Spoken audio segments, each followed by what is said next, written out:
First of all, welcome to the channel and thank you for stopping by.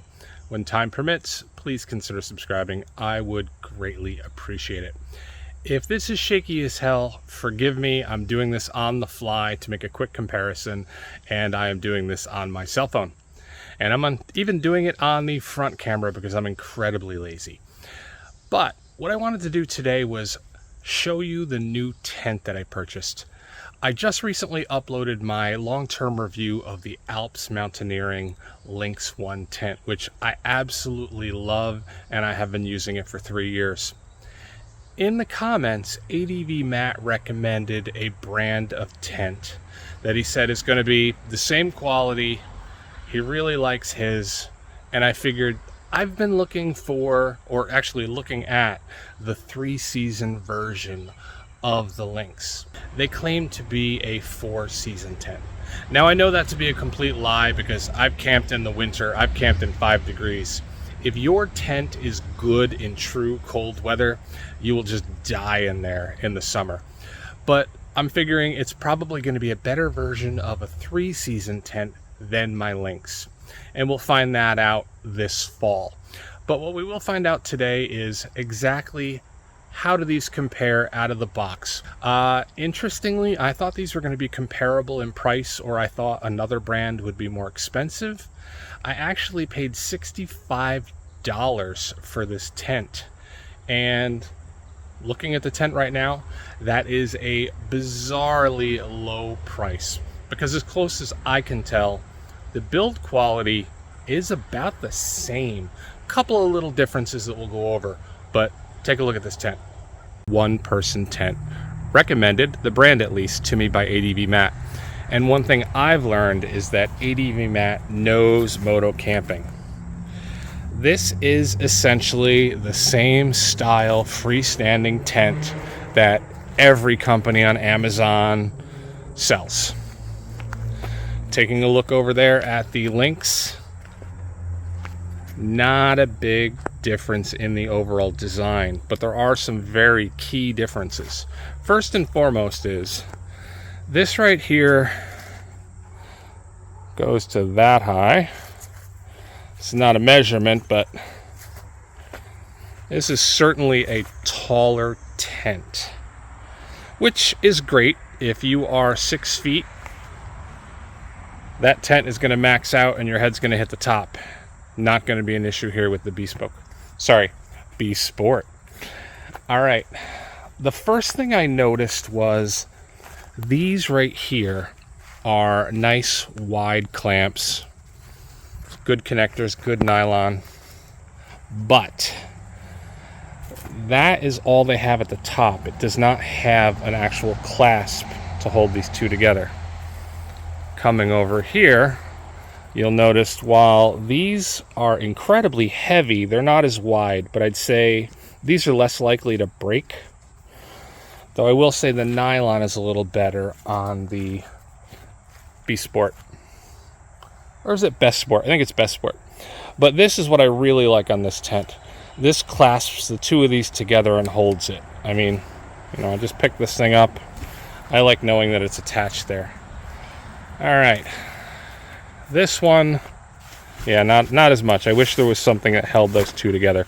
But it is still a totally freestanding tent, which I like, which means all I have to do is pick it up and move it if I find that I am slightly off level.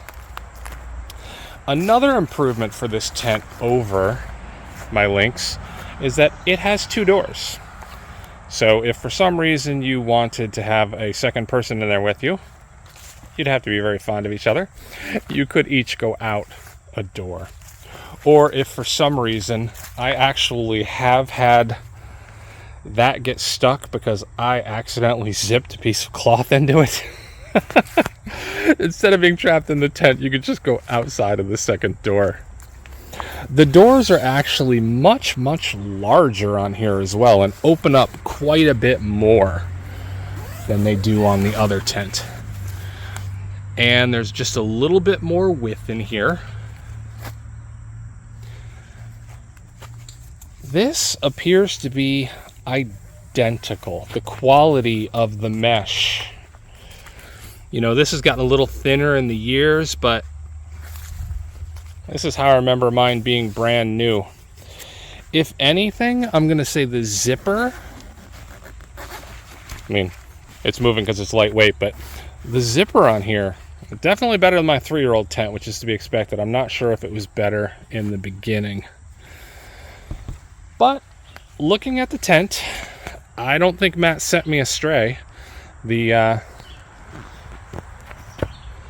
Bessport Basic IP, Basic one-person tent is amazing. Just out of the box, this thing is amazing for $65. I do not know how they sell it for this. Okay, I've gone ahead and I've put on the Rainfly, and the Rainfly is a little bit thicker. We'll take a look at that than the Lynx, but I definitely wanted to mention this. This is what an aluminum tent stake looks like coming off of my Lynx tent, and that's crummy. You do have to replace those. However, this one comes with steel.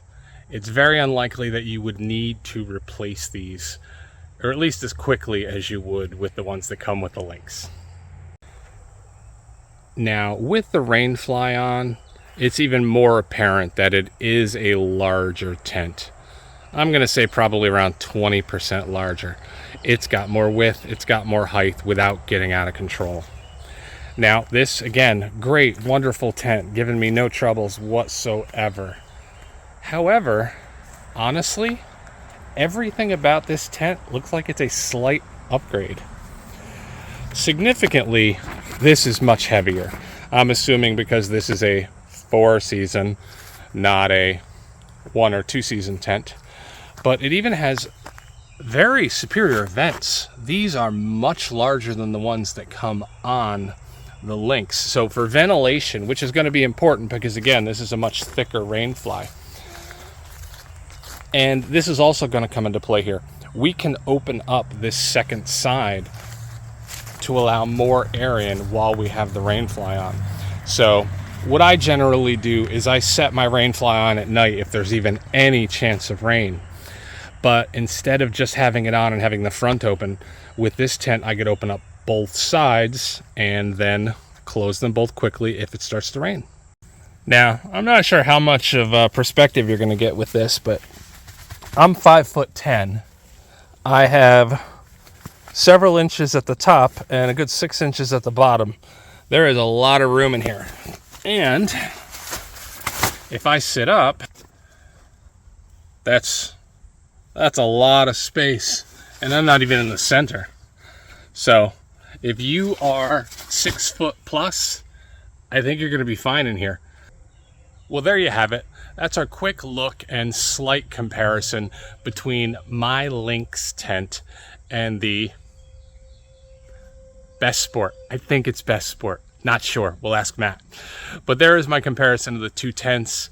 Obviously, I'm not going to be able to review this until next year at the earliest, but it was so impressive when I took it out of the box. I just wanted to make sure that everyone got a look at it. I can't imagine going wrong for $65. If you're looking for a small tent, if you don't have one, or if you're in a 2-person tent and you're wanting to move to something slightly smaller, this is what I would consider a large 1-person tent. And the build quality appears to be amazing, equal at least to my Lynx. So if you stuck around, I apologize if this was filmed on a cell phone, which makes my cinematography even worse. And thank you. Take care.